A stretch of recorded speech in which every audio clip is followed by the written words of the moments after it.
Bienvenida o bienvenido a esta nueva exploración en profundidad. Hoy nos adentramos en el corazón de la protección internacional de los derechos humanos. Vamos a examinar unos documentos clave, los que dan vida al Comité de Derechos Humanos de las Naciones Unidas. Efectivamente, un órgano que nace del Pacto Internacional de Derechos Civiles y Políticos, el PICDP. Exacto, ese tratado fundamental que protege libertades como la de expresión, el juicio justo, reunión, protección contra la tortura, bueno, tantas cosas esenciales. Eso es. Tenemos los textos oficiales que describen cómo funciona este comité y sus protocolos facultativos, los adicionales. Y nuestra misión hoy, pues, es desentrañar no solo la estructura, sino el sentido de todo esto. ¿Cómo puede un comité de expertos allá en Ginebra influir realmente en los derechos de la gente pues en cualquier país? ¿Qué herramientas reales existen para exigir responsabilidades a los estados? Precisamente. Esa es la gran pregunta. Vamos a analizar cómo este tratado, el PIDCP, crea un comité de supervisión. Y lo importante es que está formado por expertos independientes. Ajá. Veremos sus funciones, desde mirar con lupa los informes que los países tienen que presentar. Que ya es una tarea. Imagínate. Y también gestionar quejas sobre posibles violaciones de derechos. Quejas entre países. Sí, entre estados. Y también, y esto yo creo que es lo crucial, de individuos contra sus propios estados. Ah, eso sí que es interesante. Es un entramado complejo, ¿eh? No nos engañemos. Pero es esencial si queremos que los derechos que están en el papel, bueno, pues que signifiquen algo en la realidad global. Entendido. Pues venga, metámonos de lleno. ¿Cómo se configura este comité? ¿Quiénes son? ¿Y cómo se asegura esa independencia que parece tan importante? Empecemos por lo básico. Sabemos que surge del pacto de la parte cuarta y su tarea central, según leemos aquí, es supervisar cómo los estados que lo han ratificado pues lo aplican. Has dicho que son expertos independientes. ¿Qué significa eso exactamente en la práctica? Pues significa que, aunque lógicamente son nacionales de países que son parte del pacto, no están allí representando a sus gobiernos ni siguiendo sus instrucciones. Vale. Actúan a título personal, se basan en su propio criterio, su experiencia, su conocimiento en derechos humanos. Y esta independencia, claro, es vital para que el comité tenga credibilidad y sea objetivo. Lógico. Para hacer este trabajo, se reúnen normalmente 3 veces al año. No, van alternando. A veces en Ginebra, otras en Nueva York. Ujú. Y para que puedan funcionar, lógicamente necesitan apoyo. El secretario general de la ONU les proporciona el personal y los servicios necesarios. Vamos, la infraestructura. Entendido. ¿Y cómo se elige a estos 18 expertos? ¿Se busca algún perfil concreto? ¿Hay requisitos? Sí, la composición está muy detallada en los textos. Y es, la verdad, bastante interesante. Son 18 miembros. Como decíamos, nacionales de estados parte, pero independientes. Y los criterios son exigentes, ¿eh? Se habla de alta consideración moral y reconocida competencia en materia de derechos humanos. O sea, no vale cualquiera. No basta con ser un buen jurista, por ejemplo. Se busca gente con una comprensión profunda del tema, con trayectoria. Se entiende, claro. Gente con criterio y experiencia. ¿Y el proceso de elección? ¿Cómo se asegura que se cumplan esos criterios? Bueno, la elección formal la hacen los estados parte en una reunión específica. Votan en secreto. ¿Y los candidatos? ¿De dónde salen? Los proponen los propios estados. Cada país puede nominar hasta 2 personas que tienen que ser sus nacionales. Ah, vale. Y una misma persona puede ser propuesta de nuevo. O sea, pueden ser reelegidos. ¿Permite continuidad? Exacto. Pero hay salvaguardas importantes para la diversidad y la independencia. Por ejemplo, no puede haber 2 miembros que sean del mismo país al mismo tiempo. Lógico. Para evitar que un país tenga demasiado peso, ¿no? Justo. Y no solo eso. Los textos dicen que en la elección hay que mirar que haya una distribución geográfica equitativa. ¿Mm? Y también que estén representadas las diferentes formas de civilización y los principales sistemas jurídicos. O sea que se busca un reflejo del mundo en la medida de lo posible. Eso es, que el comité no sea solo de una región o un tipo de sistema legal. El mandato dura 4 años. Reelegibles, has dicho. Sí, son reelegibles. Y hay un detalle curioso para asegurar la continuidad y que no cambie todo el comité de golpe. En la primerísima elección, se decidió por sorteo que el mandato de la mitad, de 9 miembros, acabara a los 2 años. Ah, qué práctico. Sí, así se implementó una renovación escalonada, muy útil para mantener la memoria institucional, como dices. Una forma inteligente, ¿sí? ¿Y si alguien lo deja a medias? ¿Una baja inesperada, una renuncia? Pues si un miembro fallece o renuncia o por cualquier motivo no puede seguir, se declara la vacante y se cubre siguiendo un procedimiento parecido, aunque a veces se adapta para que el nuevo miembro complete solo el tiempo que quedaba del mandato original. Vale. El comité también se organiza internamente. Eligen su propia mesa, un presidente, vicepresidentes, un relator, ¿Por cuánto tiempo? por 2 años.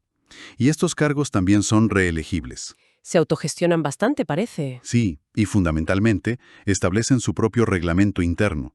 Ahí definen los detalles de cómo funcionan. Por ejemplo, el quórum para poder sesionar, que es de 12 miembros. La mayoría. Bueno, 2/3.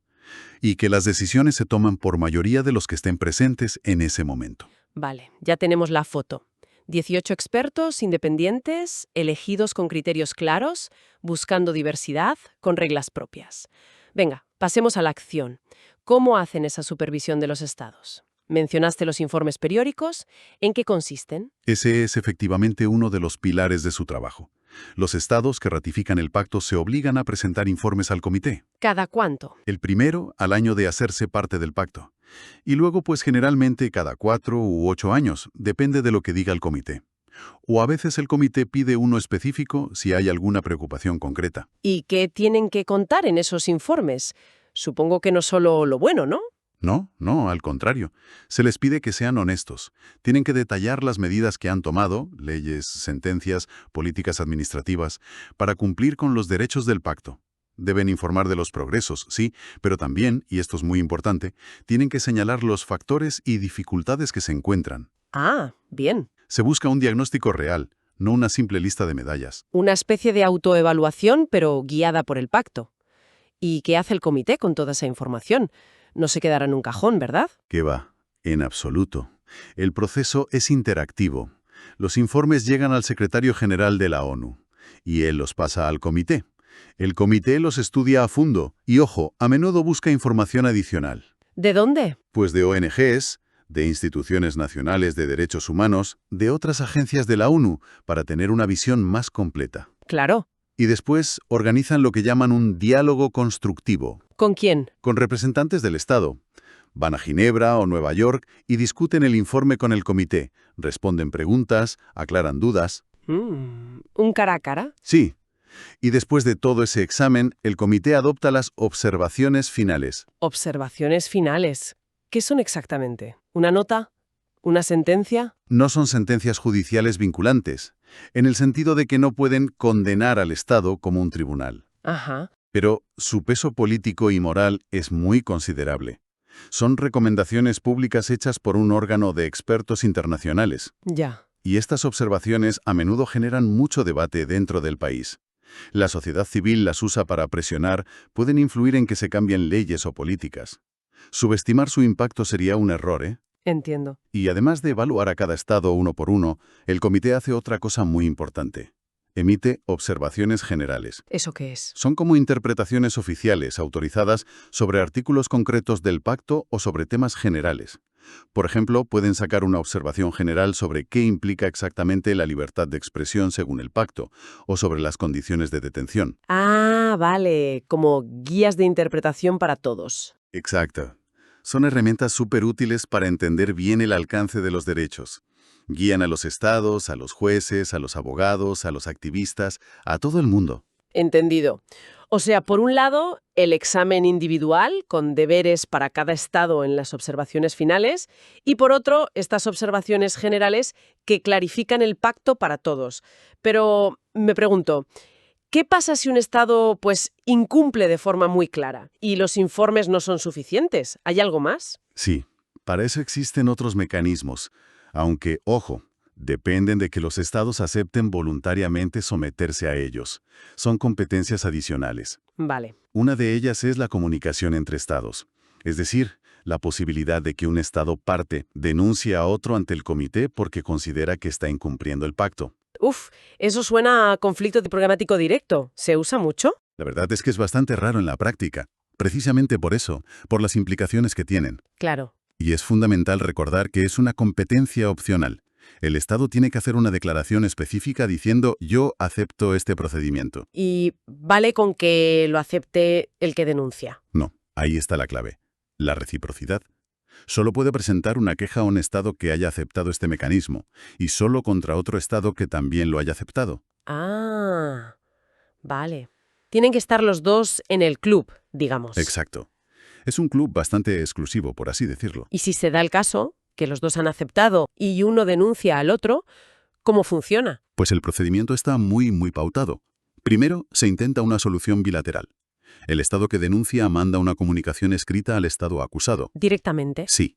Y el acusado tiene 3 meses para responder, para dar explicaciones. Mm.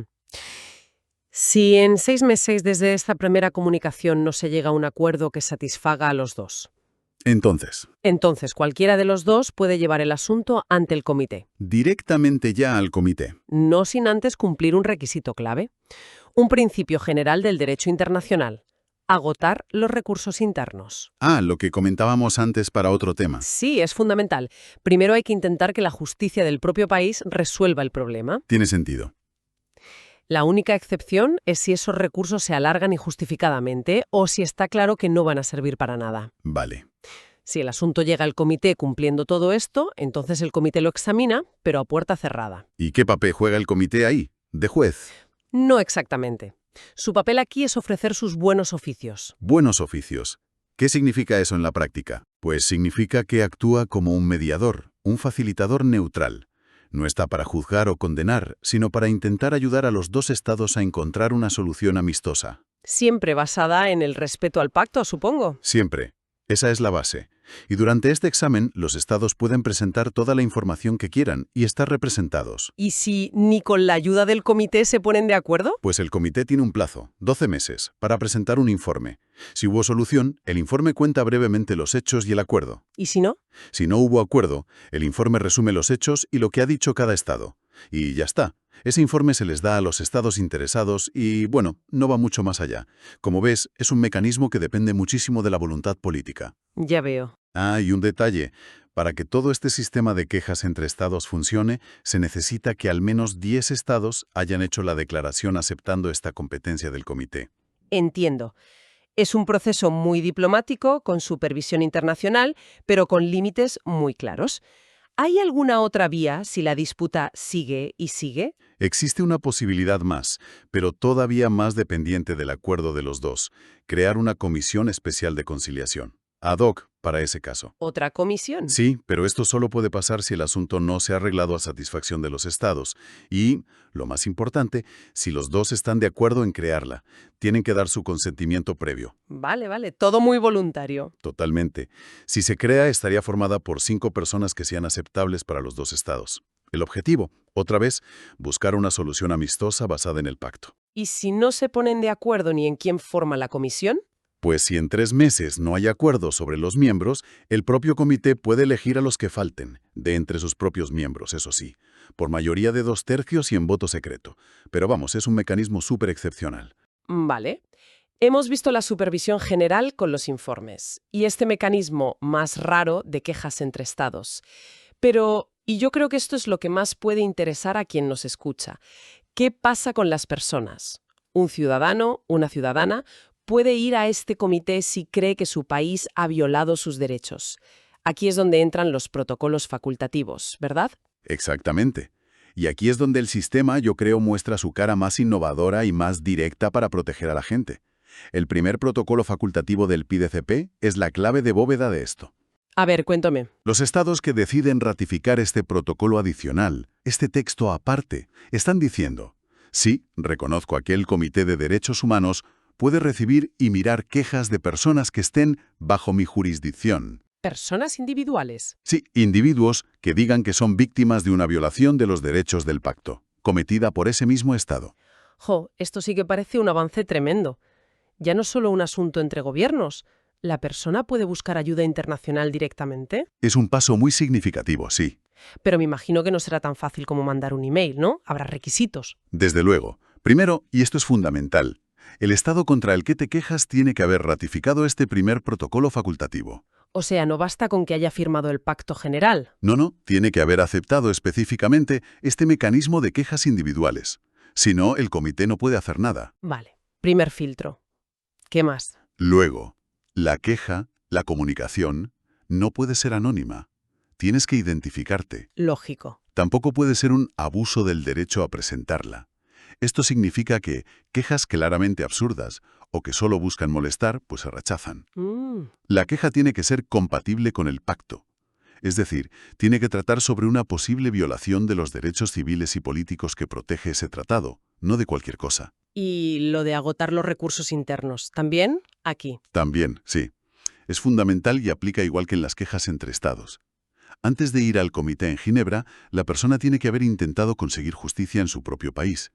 Tiene que haber usado todos los recursos legales disponibles, tribunales, apelaciones, todo lo que haya. Con la misma excepción. Con la misma excepción. Si esos recursos tardan muchísimo, sin justificación, o si es obvio que no van a servir de nada, entonces sí puedes ir al comité directamente. Entendido. Y hay otro filtro importante. El comité no mira un caso si el mismo asunto ya se está viendo en otro sitio internacional. ¿Como un tribunal regional, por ejemplo? Exacto, como el Tribunal Europeo de Derechos Humanos o la Corte Interamericana. Se trata de evitar que se dupliquen los procesos y el llamado forum shopping, ir probando en distintos sitios a ver si cuela. Tiene lógica, sí. Para no saturar y respetar los distintos sistemas. Si una queja individual consigue pasar todos estos filtros, es admitida, ¿qué pasa entonces? Pues el comité la declara admisible y se la manda de forma confidencial al Estado implicado. Al gobierno, digamos. Y ha tomado alguna medida para arreglar la situación. ¿Y después? Después, el comité examina toda la información que tiene, la queja original de la persona, la respuesta del Estado y a veces puede haber más información de las dos partes. Lo examina en sesiones a puerta cerrada. ¿Y cuál es el resultado final? ¿Qué poder tiene el comité en estos casos individuales? Pues el comité emite un dictamen. Técnicamente lo llaman observaciones, igual que las de los informes, pero aquí se refieren a un caso concreto. ¿Y qué dice ese dictamen? Pues expone los hechos tal como los ve el comité, analiza si lo que hizo o no hizo el Estado fue una violación de los derechos del pacto.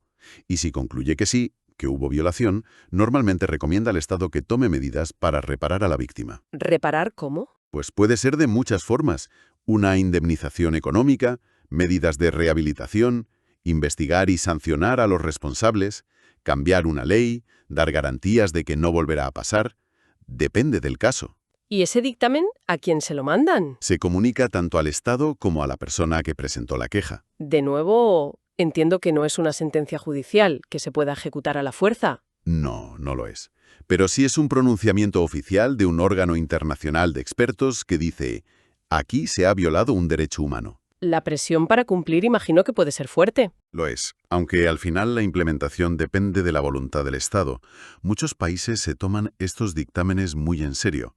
Pueden llevar a que se cambien leyes, a que se reabran casos en los tribunales nacionales, a que se compense a las víctimas. Y para la persona, conseguir un dictamen favorable del comité, aunque no sea una sentencia, puede ser una victoria moral enorme. Ya. Y una herramienta muy potente para seguir luchando por justicia en su país. Es, sin duda, uno de los mecanismos más impactantes de todo el sistema de derechos humanos de la ONU. Una vía directa, entonces, aunque con sus obstáculos y requisitos, para que un individuo busque rendición de cuentas internacional. Fascinante, la verdad. Mencionaste antes que había protocolos facultativos, en plural. ¿Hay más, aparte de este de las quejas individuales? Sí. Existe un segundo protocolo facultativo. Pero este tiene un objetivo muy específico y muy contundente. La abolición de la pena de muerte. Ah, dedicado solo a eso. Solo a eso. Los estados que lo ratifican se comprometen básicamente a dos cosas. 1, que ninguna persona bajo su jurisdicción será ejecutada. Y 2, que tomarán todas las medidas necesarias para abolir la pena capital en su territorio. Una prohibición total, sin matices. ¿Se pueden hacer reservas? Decir, bueno, la quito, pero para este delito gravísimo la dejo. Pues el protocolo es muy estricto con eso. De hecho, como regla general, no permite ninguna reserva. ¿Ninguna? Ninguna. Salvo una muy concreta y muy limitada. Un Estado, solo en el momento de ratificar o adherirse, puede declarar que se reserva el derecho de aplicar la pena de muerte. ¿Cuándo? Pero solo en tiempo de guerra, y solo por delitos militares de carácter sumamente grave cometidos en tiempo de guerra. O sea, una ventana minúscula. conflicto armado oficial y delitos militares muy graves. Exacto. Es una excepción muy tasada. Entiendo. Y el Estado que quiera usar esa reserva tiene que notificarlo formalmente al secretario general de la ONU, diciendo cuáles son las leyes nacionales que permiten eso. Y también tiene que informar cuándo empieza o termina un estado de guerra en su territorio. Vale, un control estricto. Sí. Y además, los estados que son parte de este segundo protocolo, aunque hayan hecho la reserva, tienen que incluir en sus informes periódicos al comité información sobre qué medidas han tomado para implementarlo. La idea es mostrar que se sigue avanzando hacia la abolición total, incluso si existe esa reserva temporal. Es un instrumento claramente diseñado para empujar hacia la erradicación de la pena capital en todo el mundo. Hemos recorrido entonces la estructura, los informes, las quejas entre estados, las quejas individuales que son tan importantes y este protocolo tan específico sobre la pena de muerte. Para cerrar el círculo, ¿cómo rinde cuentas el propio comité? ¿A quién le explica todo este trabajo que hace? Buena pregunta. Para garantizar la transparencia y que todo el sistema de la ONU sepa lo que hace, el comité presenta un informe anual. Un informe muy detallado sobre todas sus actividades del año. ¿Qué informes de países ha examinado? ¿Qué decisiones ha tomado sobre quejas individuales o estatales? ¿Qué observaciones generales ha emitido? Todo. ¿Y a quién presenta ese informe? Se presenta a la Asamblea General de las Naciones Unidas. Lo hace a través del Consejo Económico y Social, el ECOSOC. De esta forma, su trabajo es público, es conocido y es evaluado por toda la comunidad internacional representada en la ONU. Se cierra así el ciclo de rendición de cuentas. Bien, pues si te parece, hagamos un resumen rápido para asentar las ideas clave de todo esto que hemos desgranado. Venga. Tenemos este Comité de Derechos Humanos, 18 expertos independientes.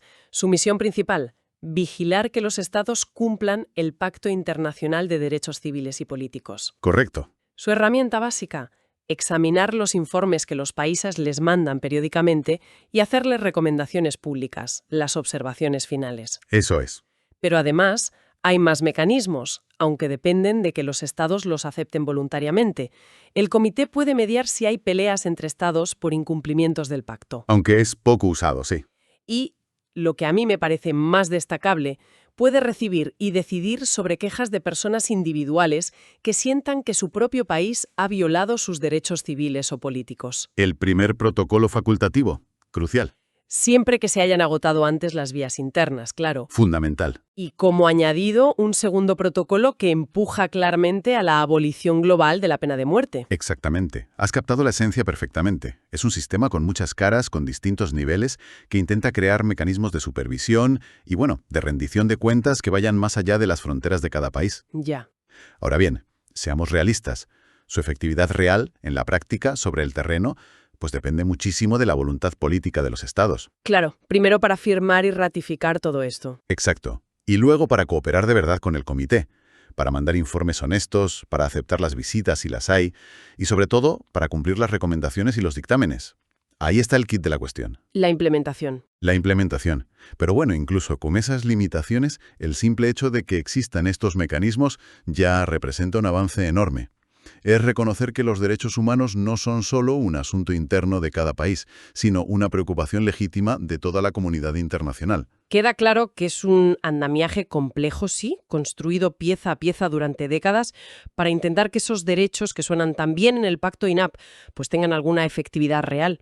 Una tarea, titánica y que nunca acaba. Y justo ahí, en esa tensión constante entre el ideal que está en los tratados y la realidad que viven las personas, ahí reside una cuestión interesante para reflexionar, ¿no? A ver. Hemos visto que el requisito de agotar los recursos internos antes de ir al comité es central, y tiene su lógica.